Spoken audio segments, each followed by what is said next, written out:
But now, I want to broaden this conversation a little bit closer, okay? We're getting closer to the lava here, to the hot take. Let's just talk about pedophiles more broadly speaking. There were multiple run-ins I've had now with child predators that I later found out they were child predators.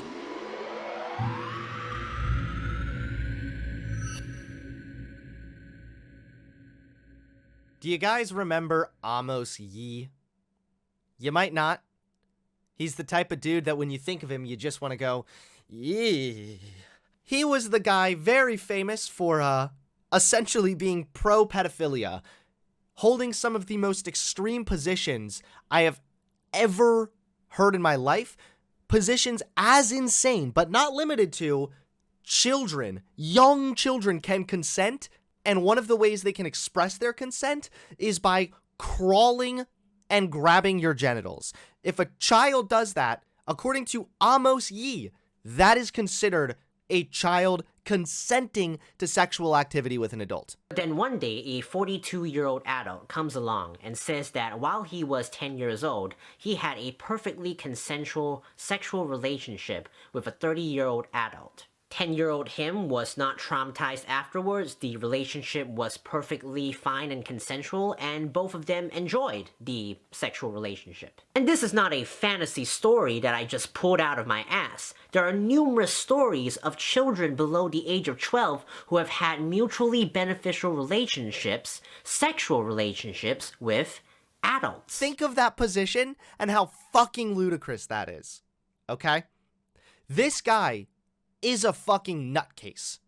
He is a creep, he is a weirdo, and now, not only has it been socially demonstrated, it's been legally demonstrated as well. Wow, wow, wow, wow, wow. Amos Yee sentenced to 6 years in jail in the US for child pornography and grooming. Where's the shocked Pikachu face? I didn't see this coming at all. Singaporean blogger Amos Yee was sentenced by a US court on Thursday, December 2nd, to 6 years in jail after he pleaded guilty to 2 charges of child pornography and grooming. Yee, 23, was also ordered by the Chicago court not to contact the victim, who was then 14 years old, for 2 years after his release from jail. Yee had also faced 16 other child pornography-related charges, which were dismissed as part of a plea deal he accepted. Here we have a guy who obviously is attracted to children and has a child pornography addiction, arguing years back in favor of pedophilia, trying to say that actually it's okay, actually kids can consent, actually it sounds like you, my friend, trying to justify your sick ass. First charge of child pornography, Yee solicited, persuaded, and induced the victim to appear on video and other mediums and pose, which involved lewd behavior between February and July in 2019. The charge, a Class 1 felony and second most serious type of offense under Illinois criminal law, carried a prison sentence of at least 4 years and up to 15 years. According to the second charge of grooming, Yee knowingly used WhatsApp to seduce, solicit, and lure the victim to pose for photographs, which he distributed on WhatsApp over the same period.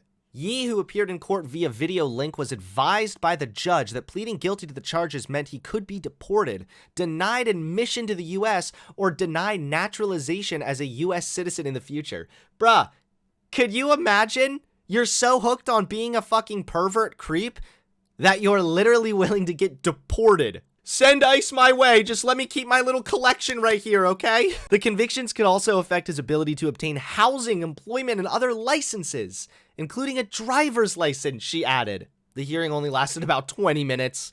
Yee was 20 at the time of his offenses. Yee met the victim in February 2019 over the Riot chat app, beginning an online courtship. He said Yee repeatedly requested that the victim provide him with photos showing naked parts of her body. On several occasions, this offender did, in fact, request that she engage in those roleplay and sexual fantasies by saying, "Show me your naked body," as well as several questions of that nature, he added. Mr. Taylor said the evidence showed that Yee had been told by the victim that she was 14 at the time of the offense. Amos Yee obviously is a creepy fucking pervert.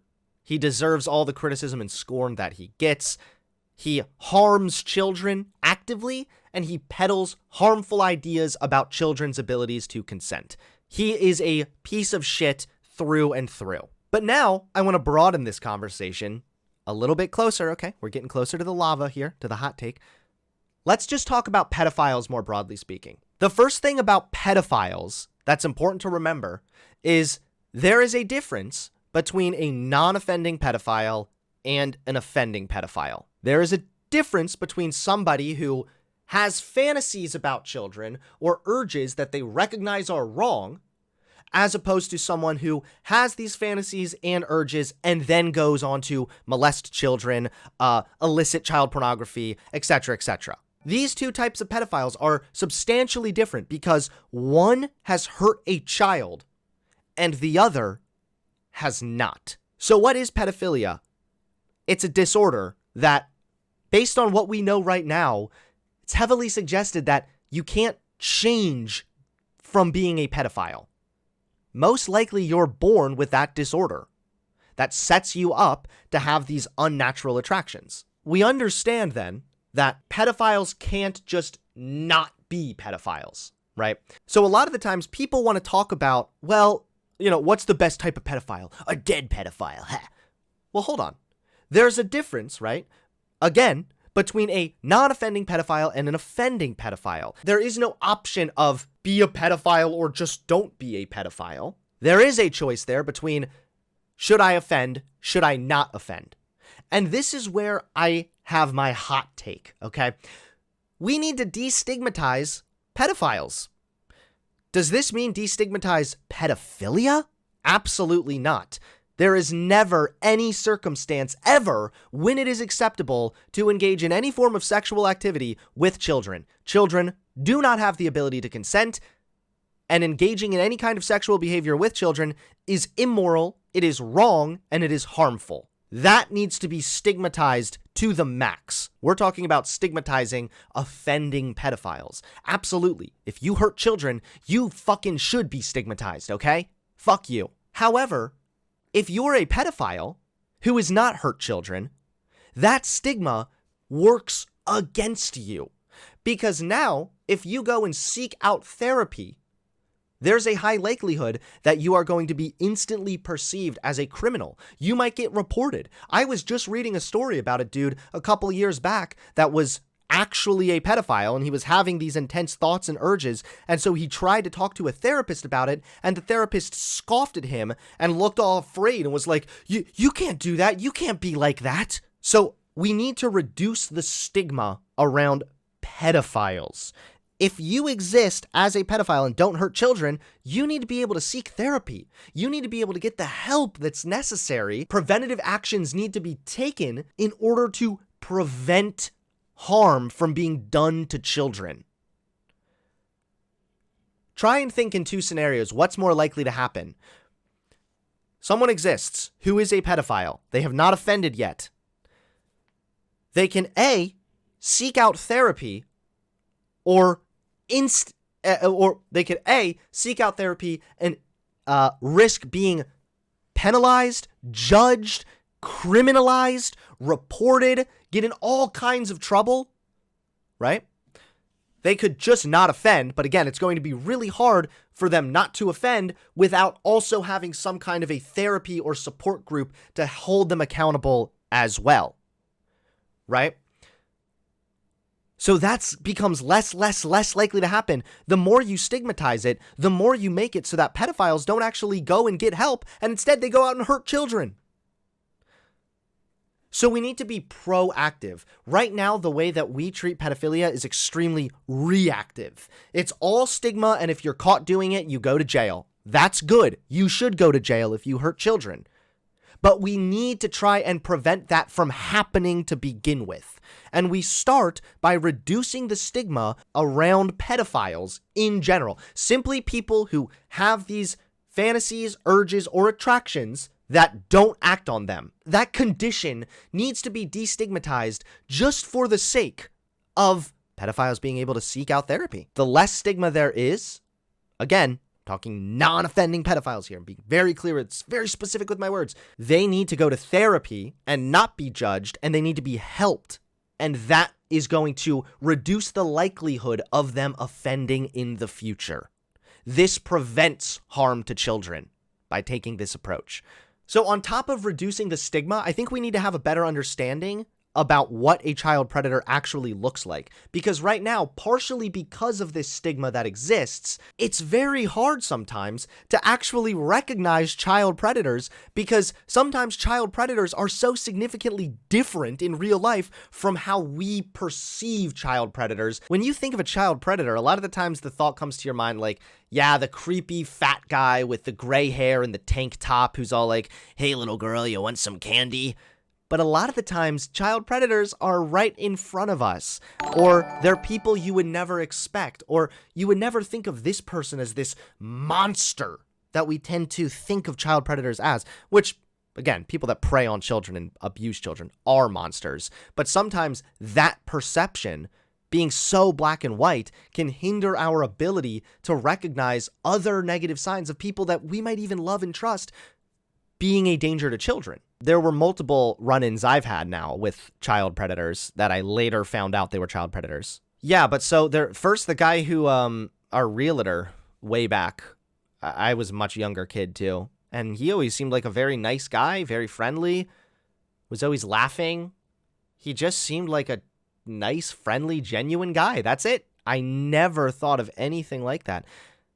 And then I later found out that, and this was after he died because he passed away, but it was later that I found out that he had like molested his daughter and neighbors and had been divorced because of it and was kicked out of the church because of it, which again, all good things. I mean, you should face severe consequences if you harm children. There was another person in my more recent church, actually, the church where I met Carissa at. There was a guy, and he was a little bit more weird. He kind of fit a little more the perception that we tend to have of child predators, I think. And this guy would like talk to me about my YouTube videos and shit. This was back when I was making my old content with my siblings. And I mean, yeah, he was a little weird, but like I didn't think of him as being like a child predator. And then all of a sudden, if it came to light, he's in prison now. I think he got life in prison or like 20 years or something. And now came to light that he was literally photographing his own daughter and her friend and selling the images on dark web child porn sites. It was like, what? Like, I've been to this guy's house. I hung out in his basement. I've been with his kids. I know that girl. Look, what? Like, it blew my motherfucking mind. And sometimes I think because we have this stigma and this perception that all child predators and pedophiles kind of look the same and they all are kind of these slobbering, creepy dudes, that can fuck up your perception of actual child predators, even if they're right in front of you. Now, granted, I was much younger then, so that's probably not the best example, but that is my personal anecdotal experience of when I had a couple run-ins with some good old-fashioned child predators. Normally, I agree with you, Hunter, but this is a rare Hunter L in my book. Okay, could you please tell me then what's the solution? If someone is a pedophile and they haven't harmed a child, but they're having these thoughts, urges, and attractions, what's the solution? What should be done? It doesn't protect children to have a stigmatized group of outcasts living on the fringe of society. Anyone who's serious about protecting children from abuse has to be just as serious about the needs of minor attracted people. He doesn't mean their need to have sexual contact with children, but their need for safe avenues to seek therapy, feel understood, and thrive as non-offenders. It's a perspective being embraced by a growing number of clinicians, researchers, and therapists as well. Child sexual abuse is typically viewed solely as a criminal problem, something for cops to catch, courts to prosecute, and everyone to fear. But some in the psychiatric community believe that preventing abuse calls for a much broader public health approach, one in which the potential abuser himself is reached and treated before doing harm. Hunter, why did you not call out Shu on this when she called Mouthy a pedo when he has the same argument as you? Shu says the exact same thing as your chat is saying. I think I was missing context in that, and I didn't want to get involved in drama that I wasn't involved in.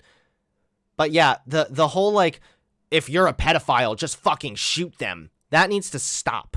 I just say live and let live. There are plenty of people who have weird urges but don't act on them. I'd honestly say it should be the same for pedos. Just act normal around them if they haven't done anything illegal, and psychological damage will be smaller. What? You realize the live and let live perspective is either heavily stigmatizing people with these urges to the point of treating them like social outcasts, or letting them live and let live by letting them give into their urges and then molesting children. Shu also does say go to therapy or go to jail. I'm pretty sure she's doing some dumb edgy boy shit when she says get shot and is generally talking about people who offend. Yeah, the other thing is that's important to remember is when you say pedophiles, you tend to think of people that are hurting children actively, when the technical definition of a pedophile is actually just someone who has those urges and attractions, not necessarily someone who acts on them. A non-offending pedophile is preferable to one who's forced into treatment after committing heinous acts, or even worse, one who is never treated because his acts go undiscovered. The opposite of a non-offending pedophile is not a non-pedophile, which people would obviously prefer, but an offending pedophile. Again, people that are pedophiles are usually born that way with that disorder. I could understand wanting your own sex drive nuked voluntarily if you had those thoughts. That should be an option for people. Yeah, that is an option for some people. Yep, they can take certain hormones to reduce testosterone. They can reduce sex drive. They can take medication. Some of them get chemically castrated. Some of them have actually been physically castrated. Yeah, a lot of pedophiles recognize that these attractions are wrong and harmful, and they're repulsed by them. And so they want to seek out help, but it's hard to do that because obviously if you hear that someone's a pedophile, your first thought is, let's go fucking shoot that motherfucker, because it probably means that they hurt children. Pedophiles didn't necessarily choose to be pedophiles, so we might as well be preemptive and try to give them help, destigmatize the existence of pedophiles, just existing as a pedophile, not offending, destigmatize that so that you can get those people help before they offend. Don't forget to hit that subscribe button and click the bell so you get notified when I drop a new video.